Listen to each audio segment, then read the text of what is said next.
এতদিন খাবো কি নির্যশ রাখিস মনে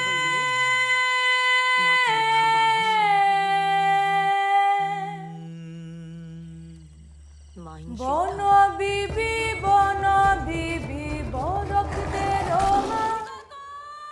সত্তর দুশ্মন গড়ের কোণে মুঠা সারিস না বন বিবি বরকদের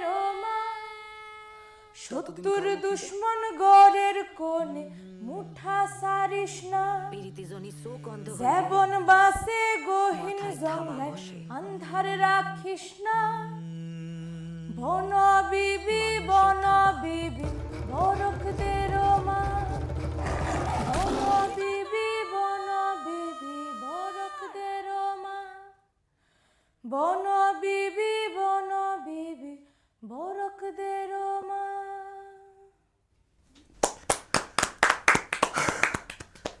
যার গান শুনলেন আহেলি সরকার। এই গানটা যখন লিখেছিলাম বা সুরদীপ যখন গানটা সুর করেছিল তখন আমরা জানতাম না যে গানটা এইরকম মাত্রাতে পৌঁছতে পারে। দোঁয়াশ যে ছবিটা নিয়ে আজকে আমরা এখানে আড্ডা দিতে বসেছি সেই ছবিটার শুরুতে আমরা যখন গানটা ব্যবহার করি ছবিটার মাত্রাটাকে একদম অন্য জায়গাতে পৌঁছে দিয়েছে গানটা। এবং আপনারা ঠিক এখানে যেরকমভাবে খালি গলায় গানটা শুনলেন আমরা ভীষণ সাহস করে এরকমই খালি গলাতেই গানটা সিনেমাতে ব্যবহার করেছি, কারণ আমরা মনে করেছি এর সঙ্গে আর কোনো রকমের যন্ত্রানুষঙ্গ প্রয়োজন নেই। এই গানটার পেছনকার ইতিহাস এবং আমাদের এই দোঁয়াশের তৈরির গল্প, প্রচুর মজার গল্প, প্রচুর ভয় পাওয়ার গল্প, এগুলো নিয়ে আজকে আমরা আপনাদের সামনে হাজির হয়েছি। আমি সায়ন বন্দ্যোপাধ্যায়। দোঁয়াশ ছবিটি আমি পরিচালনা করেছি। আমার সঙ্গে আছে অনুভব কাঞ্জিলাল, ছবিতে যার চরিত্রের নাম দিবাকর। আমার সঙ্গে আছে শ্রীতমা দে, ছবিতে যার চরিত্রের নাম ঝুমরি, এবং রয়েছে আহেলি সরকার, এই ছবিতে ও গান গেয়েছে। আমরা মূল আড্ডায় ঢুকবার আগে আপনাদেরকে শুধু একটুখানি মনে করিয়ে দেই, এই ছবিটির টিজার আপনারা হয়তো অনেকেই দেখেছেন, পোস্টার দেখেছেন। আমাদের এই ছবিটি আমরা সুন্দরবনের যে প্রান্তরে গিয়ে শ্যুট করেছি সেখানে মানুষজনের জীবনযাত্রা এতটাই কঠিন, এতটাই ঝুঁকিপূর্ণ, আমরা নিজেরা শ্যুট করতে গিয়ে সেগুলোকে ফিল করেছি। ফলত আমরা চাইনি যে অন্য কোনো লোকেশানে গিয়ে লোকেশানকে চিট করে, যেটা আমাদের ইন্ডাস্ট্রির ভাষায় লোকেশান চিটিং করে শ্যুটটা করতে। তার কারণে আমরা ওদের সঙ্গে থেকেছি, ওদের সঙ্গে গল্প করেছি, ওখানকার মানুষজন আমাদেরকে ভীষণভাবে সাহায্য করেছেন, আমাদের পাশে এসে দাঁড়িয়েছেন। আমরা ভীষণভাবে চাইছি আমাদের এই ছবিটি যখন প্রেক্ষাগৃহে আসবে সেই সময় যে মানুষগুলো আমাদের পাশে দাঁড়িয়েছিলেন তাদেরকে আমরা মঞ্চে তুলে সম্মানিত করতে। তার কারণ তারা শুধুমাত্র সিনেমাকে ভালোবেসে, তথাকথিত কোট আনকোট বাংলা সিনেমার পাশে দাঁড়াতে না পেরেও শুধুমাত্র সিনেমাকে ভালোবেসে তারা আমাদেরকে সাহায্য করে গেছেন। আসুন এবার আমরা সিনেমা তৈরির গল্পটা শুনি। অনুভবকে দিয়ে শুরু করছি, তার কারণ অনুভব এই জীবনে প্রথম কাদার মধ্যে নেমেছে, জীবনে প্রথম নৌকো করে জলের মধ্যে নেমেছে, জীবনে প্রথম খাঁড়ি পেরিয়ে হেঁটে এক হাঁটু জলের মধ্যে দিয়ে পেরিয়ে শুটিং শেষ করে ফিরেছে, জীবনে প্রথম কাদার মধ্যে শুয়েছে, জীবনে প্রথম জঙ্গলের মধ্যে দৌড়দৌড়ি করেছে, কাদার মধ্যে দৌড়দৌড়ি করেছে, জীবনে প্রচুর কিছু জিনিস ও জীবনে প্রথম এই সিনেমাতে করেছে। অনুভবকে জিজ্ঞেস করব কেমন লেগেছিল। আমার মনে হয় এটা অনেকেই ওখানে যারা ছিল তারা প্রথমবার এক্সপিরিয়েন্স করেছে। এটা তো খুব একটা কমন এক্সপিরিয়েন্স নয় কারোর জন্যেই যে কাদাতে শোয়া বা কিন্তু হ্যাঁ, আমার জন্য আমি যখন প্রথমবার গল্পটা শুনি, আমাদের ইন্ডাস্ট্রিতে আমাদের যে কোনো স্ক্রিপ্টই হাতে পেলে আমাদের মনে হয় যে কেন, এটা তো সম্ভব, কলকাতাতেও সবই সম্ভব কলকাতাতে। তো আমার একটা ওইটা ছিল যে এরকম একটা রিস্কি অবস্থায় বা যেখানে আমরা মরিচঝাপি এলাকায় আমরা শ্যুট করেছি, ওরকম একটা এরিয়ার মধ্যে শ্যুট করা বা যে সিচুয়েশনে আমরা শ্যুট করেছি সেটি সিচুয়েশন শ্যুট করাটা যে প্রয়োজন কি প্রয়োজন না সেটা একটা আমার মাথায় ছিল, কারণ বিষয়টা খুব কঠিন হবে এটা আমার মাথায় মানে আমার একটা আইডিয়া ছিল এটা। ওখানে পৌঁছানোর পর আমি যখন পরিস্থিতি দেখি তখন আমার মনে হয়েছিল এখানে শ্যুট করা সম্ভব নয় কোনোভাবেই এখানে। আর আমি আমার আমার ক্যারিয়ারে শ্রীতমার মতন ডেডিকেটেড অ্যাক্টর খুব কম দেখেছি, তো আমার মনে হয়েছিল যে শ্রীতমা তো মনে হয় যে কোনো পরিস্থিতিতেই শ্যুট করে দেবে, আমি শ্যুট করতে পারবো না এরকম জায়গায়। তো আমার একটা খুবই ভয়, আর আমার ইন জেনারেল আমার ক্রিমেও প্রবলেম আছে, মানে আমার যদি কেউ আঙুলে বা পায়ে ক্রিম মাখিয়ে দেয় আমার মানে সারা গায়ে অস্বস্তি শুরু হয়ে যায়, বা মানে আমি একদমই খুবই স্পয়েলড ছেলে বলতে ও পারো। প্রচন্ড প্যাম্পার্ড চাইল্ড হ্যাঁ, অ্যাকচুয়ালি। আমি কোনো রকমের মানে খালি পায়ে রাস্তা দিয়েও হাঁটতে পারবো না, মানে নর্মাল বাড়ির সামনে রাস্তা দিয়েও হাঁটতে পারবো না। তো ওই রকম একটা অবস্থায় ওরকম একটা পরিস্থিতিতে আমার মনে হয় যে টিমটা আমি পেয়েছি, সেই টিমটা প্রতি আফটার আ পয়েন্ট একটা বিশ্বাস তৈরি হয়, আমার পরিচালকের প্রতি একটা বিশ্বাস তৈরি হয়, আমার এত সুন্দর নায়িকার প্রতি একটা বিশ্বাস তৈরি হয়। আর যারা ওখানে ছিল আমি যখন দেখি তাদেরকে তারাই কঠিন পরিস্থিতিতে অভিনয় করছে বা টেকনিক্যাল কাজ করছে, তখন আমারও মনে হয়েছিল যে ওরা যখন পারছে আমিও পারবো। আর সেই ভরসায় প্রথম দিন আমরা শুধু রেকি করেছি, সেই ভরসায় আমি নামি। তাও এখনও আমার মাঝে মাঝে ঘুম থেকে উঠে যায় ভয় পেয়ে। ওই প্রথম দিনে কাদা হাঁটাটাও খুব ডেঞ্জারাস একটা বিষয়, কিন্তু তারপর থেকে আমি বেশ এনজয় করতে শুরু করি প্রসেসটা। আড্ডা এগোলে আমি আরও কিছু এক্সপিরিয়েন্সেস বলবো, যেরকম ওই নৌকা ডাইভার্ট করে চলে যাওয়া, আমি আসলে তোমার বাঁচাতে গেছিলাম একটা র্যান্ডম মহিলা। Right right. তো ওই রকম সিচুয়েশনগুলোতে জন্য আমি ইন জেনারেল বিল্ট নই, মানে আমাকে আর স্পেশালি ভাষার জন্য, মানে আমাকে যদি সায়নদা এখন বলতো যে এটা একটা ফ্রেঞ্চ ফিল্ম, আমার এক্স্যাক্টলি সেম ভাবেই প্রসেস আমি করতাম যে প্রসেস আমি এটা করেছি। তো আমি খুব এনজয় করেছি সত্যি কথা বলতে এই প্রসেসটা, আর এমন এনজয় করেছি যে কোনোদিনও এরকম পরিস্থিতিতে আবার যদি শ্যুট করতে হয় তো আমি খুব কমফোর্টেবলি করতে পারবো, এবার আমার মনে হয় না খুব অসুবিধা হবে। বেশ আসার পর আমি মিসও করেছি পুরো। মানে তুই যখন গিয়ে প্রথমবার পাখির জঙ্গলটাতে নৌকোটা দাঁড়ালো, তুই যখন বুঝলি যে তোকে ওই কাদার মধ্যে নামতে হবে এবং ওই জঙ্গলে ঢুকতে হবে, ঠিক সেই মুহূর্তে তোর মাথায় কি ঠিক চলছিল? সেই মুহূর্তে আমি হিউম্যান সাইকোলজির ব্যাপারে একটা খুব বড় জিনিস আমি ফিগার আউট করলাম, যে যখন এরকম পরিস্থিতিতে মানুষ থাকে তখন ফার্স্ট থট কি আসে। যেরকম আমার মাথায় কী থট আসছিল, যে এত কাদায় যখন আমি হাঁটতে পারছি না, বাঘও হাঁটতে পারবে না। নিজেকে সেভ করার জন্য এগুলো মাথায় ঘোরে যে ইম্পসিবল, একটা বাঘ সব জঙ্গলে শিকার টিকার ছেড়ে এরকম কাদার মধ্যে খচ খচ করে করে কেন আসবে এখানে। তো ওইটাকে আমি সাইড করে দিলাম। তারপরে কিছু না, কুমিরও আমার মনে হচ্ছিল যে কুমির আসলে জঙ্গলের ভেতরে ঢুকে থাকবে না, ওই বাইরে করে শুয়ে থাকবে, ওই নামার সময় অসুবিধাটা হয়েছিল। আর কামট আমি এখনো জানি না এক্স্যাক্টলি কেমন দেখতে, তো আমি আমি কামট খুঁজবো কি করে আমি বুঝতে পারছিলাম না। আর যেটা আমার মেজরলি ভয় লাগছিল সাপের, কারণ সবাই আমাকে বললো যে সাপ ওই গাছ দিয়ে ঝোলে ওখানে আমাকে সাপ। ভয় দেখিয়ে বলছে গাছের মধ্যে এমনি করে পেঁচিয়ে পেঁচিয়ে থাকে, আমি বলছি মানেটা কি? হ্যাঁ, মানে যখন জোয়ারের জল বেড়ে যায় তখন ওরা মাটি ছেড়ে গাছে উঠে যায়, পেঁচিয়ে থাকে। সম্ভাবনাই ছিল যে আমাদের কাঁধে পড়তো, কিন্তু সেটা মানে হয়নি, মানে অনেক কিছুরই সম্ভাবনা ছিল। কাঁকড়া বল, কাঁকড়াগুলো পায়ের উপর দিয়ে কাঁকড়ার মশাই আমার বিগেস্ট শত্রু হয়ে দাঁড়ায় সেই মুহূর্তে।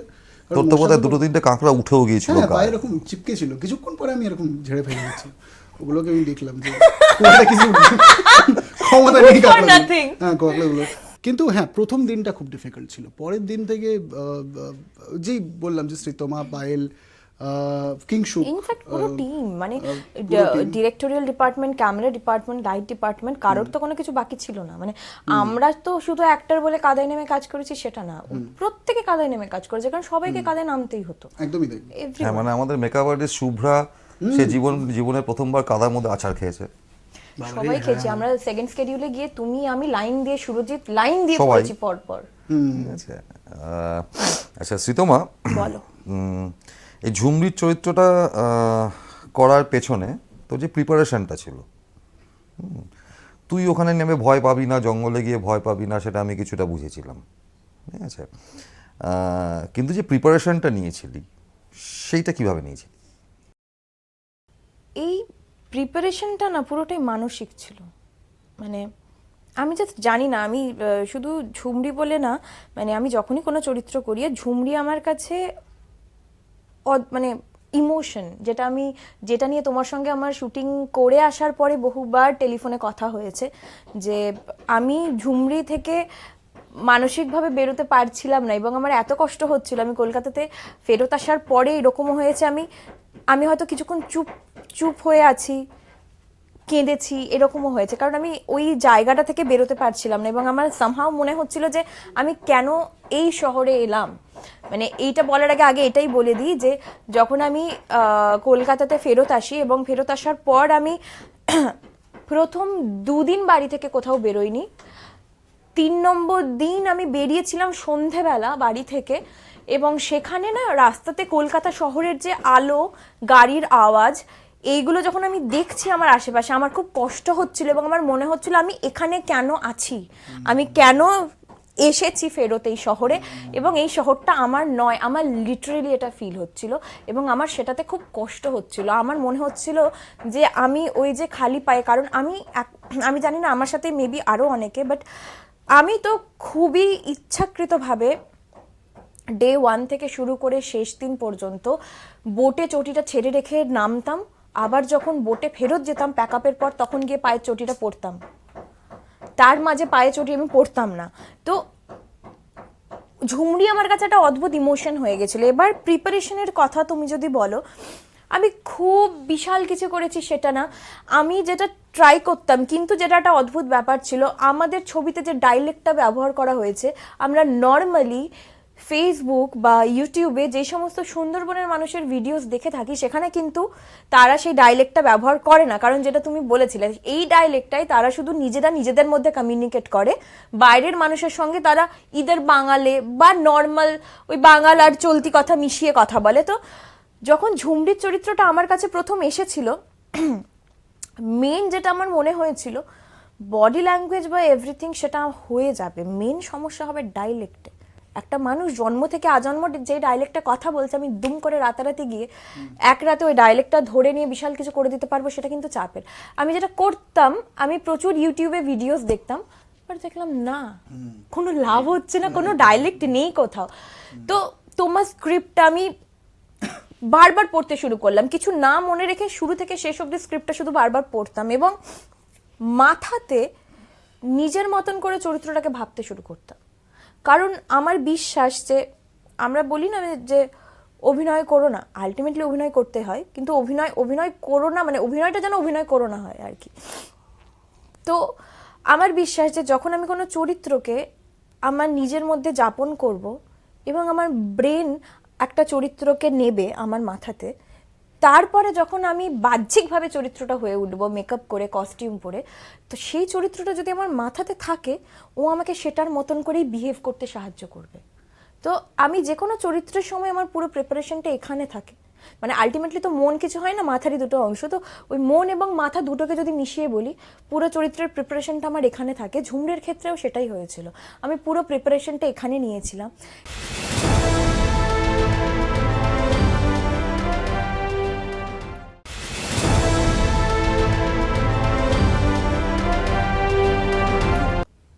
ডে 1 যেটা ছিল আমাদের, যেদিন আমরা শুধু লোকেশনগুলো দেখতে গিয়েছিলাম, কারণ তুমি বলেছিলে পরদিন থেকে আমরা ওই জায়গাতে কাজ করব, তো সেই অঞ্চলের হাঁটা চলা ফেরার মধ্যে যাতে দেখে না মনে হয় যে আমরা আজকে আমাদেরকে এসে নামিয়ে দিয়েছে এখানটায়।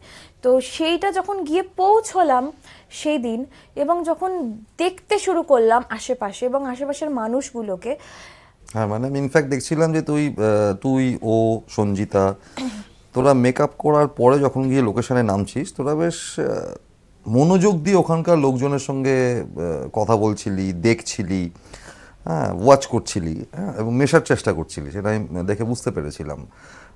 ডায়ালেক্টটা তো একটা সমস্যা ছিলই।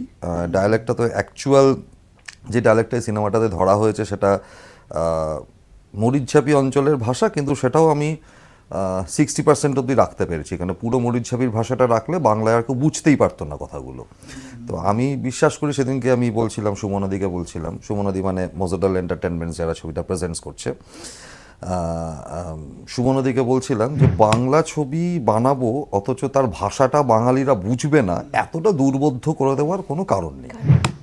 তাহলে বাংলা সিনেমার পাশে মই নিয়েও দাঁড়ানো যাবে না। মানুষকে বুঝতে হবে, হ্যাঁ, যে আমি এই ভাষাটায় বানাবো, যে এই ভাষাটা সাধারণ দর্শক বুঝতে পারবে। ওটাই তো একটা কারণ রিয়ালিটি ক্রিয়েট আজকে ওই ভাষাটা হয়তো এই সিনেমাটা করে আসার পর তোরা যদি এখন মরিচ ঝাঁপিতে যাস, তোদের কাছে ভাষাটা এখন ফ্যামিলিয়ার লাগবে, তাও সেটা 60%, বাকি 40% ডেফিনেটলি সেটাই। তার কারণ হচ্ছে আমরা যখন শুটিং করছিলাম, আমরা যে লোকেশনে শুটিং করেছি সেখানে একটা 2-3টে বাড়ি আমাদের নিজেদের বাড়ির মতনই হয়ে গেছিল। তারা তাদেরকে আমাদের বাড়িতে ডেকে বসো, খাও, এসব করছিল। তো একদিন মনে আছে, এটা সেকেন্ড স্কেডিউলে, তুমি যেদিন শরীরটা তোমার খারাপ হয়ে গেল, তুমি বসেছিলে এবং আমার একটা কস্টিউম চেঞ্জের তখন ব্যাপার ছিল। তো আমি কস্টিউম চেঞ্জ করে বেরোচ্ছি, ওই বাড়ির যে ভদ্রমহিলা তিনি তার বাড়ির ছেলে মেয়েদেরকে খেতে দিচ্ছেন। আমি না কি বললো, এটা কি বললো আমি তো বুঝতেই পারছি না। মানে অদ্ভুত একটা ভাবে কথা বললো এবং মানে ওটাই এটা যে এসো এবার খেতে বসো। মানে আমার বোধগম্যই হলো না ব্যাপারটা। মানে ওরা নিজেদের মধ্যে এই মানে এতটা ফাস্ট বলে প্রথমত, অ্যান্ড এতটা মানে ধরা খুব মুশকিল, সেটা আর কি খুবই ডিফিকাল্ট। আচ্ছা আহেলি, এই ডায়ালেক্টটা নিয়ে বলি, তুই যখন প্রথম জানতে পারলি যে তোকে এইরকম ডায়ালেক্টে গান গাইতে হবে, তো প্রথম রিয়াকশনস কি হয়েছিল ভেতরে? প্রথমত এইরকম ধরনের গান আগে গাইনি, মানে এতটা পিওর ফর্মে একদম। তো প্রথমত যেটা মাথায় এসেছিল সেটা হচ্ছে যে কোনটাকে, যেমন জয়ের উচ্চারণগুলো, বর্গের জয়ের উচ্চারণগুলো বা চয়ের উচ্চারণগুলো একটু ডিফারেন্ট হয়, বাট সব ফোকের মতন আবার এই ডায়ালেক্টটা সেম নয়। তো সেটা আমার প্রথমে মাথায় এসেছিল যে আগে তোমাকে বা দাদা ডিরেক্ট করেছে প্রদীপটা, তো ওকে জিজ্ঞেস করবো যে এক্স্যাক্টলি প্রোনাউন্সিয়েশনসগুলো কী, সেটাকে আগে একটু মানে নিজে বলে বলে ব্যাপারটাকে ঠিক করতে হবে। তারপরে যখন গানটা গাইছিলাম একটা তো প্রবলেম হচ্ছিল, সুরটা দেখবো না কথাটা আগে ঠিক করব, সেটা একটা প্রবলেম হয়েছিল। তারপরে প্র্যাকটিস করতে করতে আস্তে আস্তে বিষয়টা চলে এসছে।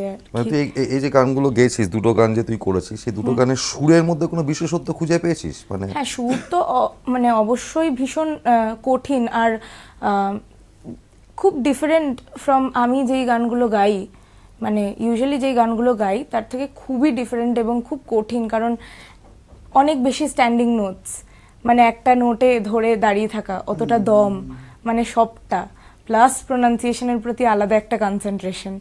তো মানে কমপ্লিটলি একটা ডিফারেন্ট থিং। আর ওই ফিলটা, ওই যে ওই জঙ্গলের ফিলটা কমপ্লিটলি এই গানগুলোর মধ্যে আছে। মানে ওরা কিরকমভাবে গাইছে, কিরকমভাবে ওই নিজেদের যে প্রার্থনাগুলো রাখছে যে যাতে নিজেদের লোকজনদের কিছু না হয়, কিরকমভাবে ওরা প্রে করছে, ওই জিনিসগুলো মাথায় নিয়েও গানটা গাওয়া। বেশ, এবং তুমি যেভাবে বুঝিয়েছো এই সূত্রে একটা জিনিস বলি, ও যে দুটো গান গেয়েছে, প্রথমটা, হ্যাঁ, ওইটা হচ্ছে বনবিবির পাঁচালীর আর্তনাদ পার্ট। আচ্ছা, যেটা আমাদের টিজারে আমরা শুনতেও পাচ্ছি, ওটা হচ্ছে আর্তনাদ, ঠিক আছে। আর তারপরে যেটা গেয়েছে কাঙালেরও মাতা তুমি, ওটা হচ্ছে প্রার্থনা, রাইট, ঠিক আছে। এইবারে এই যে গান দুটো, প্রথমটা তো আমি লিখেছি ওখান থেকে অনেক জেনে টেনে। কাঙালেরও মাতা তুমি, এই গানটা আমি উদ্ধার করেছি প্রায় 135 বছরের পুরনো একটা বনবিবির পাঁচালীর পাণ্ডুলিপি থেকে। আচ্ছা, ঠিক আছে। মৌওয়ালদের গানটা ফকির জিকির হইল, এটাও ওই সেম পাণ্ডুলিপি থেকে। সবচেয়ে মজার ব্যাপার মানে এটা আমাদের কাছে খুব ভালো লাগার বিষয়, এই ছবিটার উদ্যোগ যখন নেওয়া হয় তখন সুমিত, ক্যানিংয়ের সুমিত, ও প্রথম উদ্যোগ নিয়েছিল, হ্যাঁ, যে এরকম সুন্দরবনের ওপর একটা ছবি হবে, গাজিয়াজ ফিল্মস অ্যান্ড প্রোডাকশনস থেকে। তারপর নানা ঘাত প্রতিঘাতের মধ্যে দিয়ে ছবিটা আলটিমেটলি শেষ হলো। শেষ হওয়ার সময় আমি একটা জিনিস বুঝলাম যে সুমিত সিনেমা অতীতে বানায়নি, ভবিষ্যতে বানাবে কিনা সেটা ঠিক নেই, কিন্তু পুরোটা সময়ও আমাদের সঙ্গে ছিল, তাতে আমাদের লাভ হয়েছে কি হয়েছে সেটা পরের ব্যাপার। কিন্তু বিষয়টা সেটা হচ্ছে যে ইনভলভমেন্টটা, জেনারেলি আমরা যেটা দেখে আসি যে একটা শুটিং করতে গিয়ে শুটিংয়ের যারা ইউনিটের লোকজন আছে, ইউনিটের বাইরের লোকজন আছে, তাদের ইনভলভমেন্টটা থাকে না। এইটা বোধহয় তারা প্রত্যেকেই ফেস করেছিস, যে ওই শুটিংয়ে প্রত্যেকটা লোকের একটা অদ্ভুত রকমের ইনভলভমেন্ট তৈরি হয়েছিল। আর ইনভলভমেন্টটা যদি না থাকতো এই কাজটা কিন্তু হতো না। সম্ভব তার ছিল না। কারণ এখানে যেই পরিমাণ ধৈর্য এবং যেই পরিমাণ ডেডিকেশন দরকার ছিল, শুধু অ্যাক্টর বা শুধু ডিরেক্টরের না বা শুধু ডিওপির না, এভরিবডি, প্রত্যেকের কারণ সে তো তাহলে তার সেই 100%টা দিতেই পারছে না। তো সবাইকে অতটাই অ্যাক্টিভ থাকতে হয়েছে যখন আমরা জলে নেমেছি, যখন আমরা জঙ্গলের ভেতরে ঢুকেছি, বা আমরা ওই পায়ের তলায়, তোর মনে আছে, আই থিঙ্ক তোরও হয়েছে, আমরা যখন বাড়ি ফেরত এসেছি কলকাতা, পায়ের দুটো তলা যখন দেখেছি শ্বাসমূলে কেটে কেটে কেটে কেটে বিভিন্ন জায়গায় কেটে গেছে, এবং যেগুলো আমরা কেউ রিয়েলাইজই করিনি যে ওখানে কেটে গেছিল।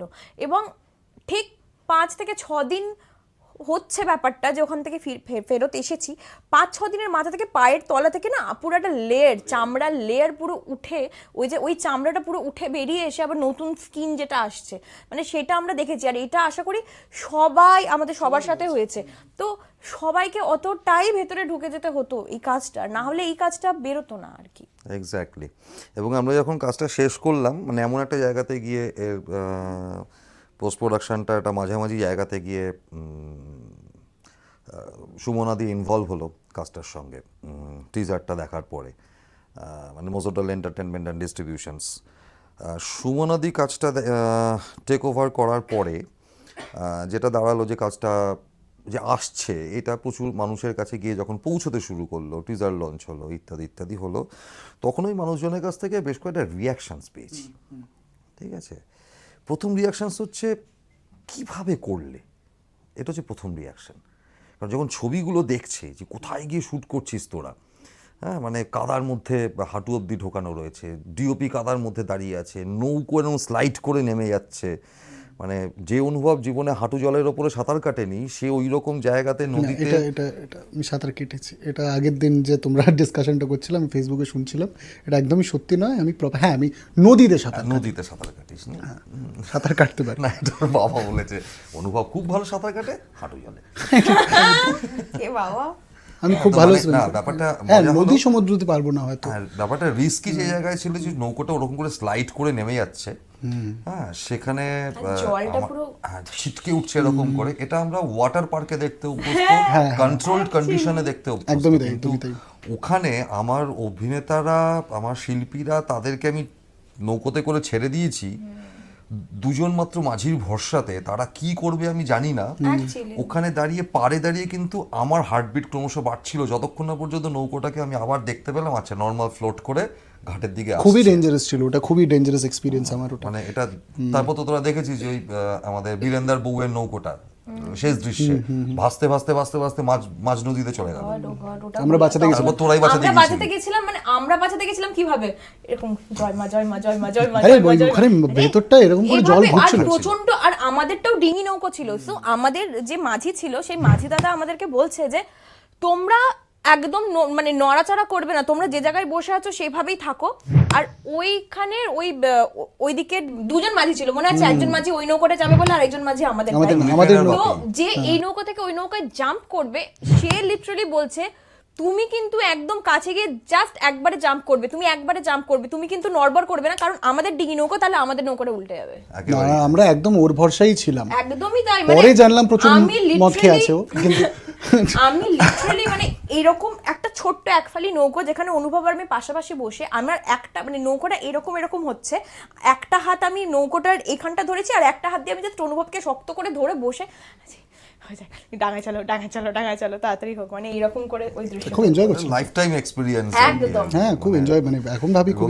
এই সিনেমাটা একটা মজার জিনিস কি জানিস, আমি যখন এই ক্রেডিট লিস্ট বানাচ্ছি তখন দেখলাম সুরদীপের প্রথম এটা সিনেমার মিউজিক ডিরেকশন। তাই নাকি? খুব ভালো কাজ করেছো তো সুরদীপ। এর আগে সিনেমা ডিরেকশন, ঠিক আছে। আচ্ছা, আমাদের সিনেমাটোগ্রাফার শুভজিৎ, তার প্রথম সিনেমার সিনেমাটোগ্রাফি। আমাদের চিফ এডি পিকু, তার প্রথম কাজ। না, পিকু অনেকগুলো কাজ করেছে, অ্যাজ এ চিফ করেনি, সিনেমায় করেছে, চিফ করেনি, প্রথম কাজ। শুভ্রার মেকআপ আর্টিস্ট হিসেবে প্রথম কাজ, তাই নাকি, সিনেমাতে। ঠিক আছে, এর আগেও যা করেছে সিরিজে করেছে, শর্ট ফিল্মস করেছে, ইত্যাদি ইত্যাদি।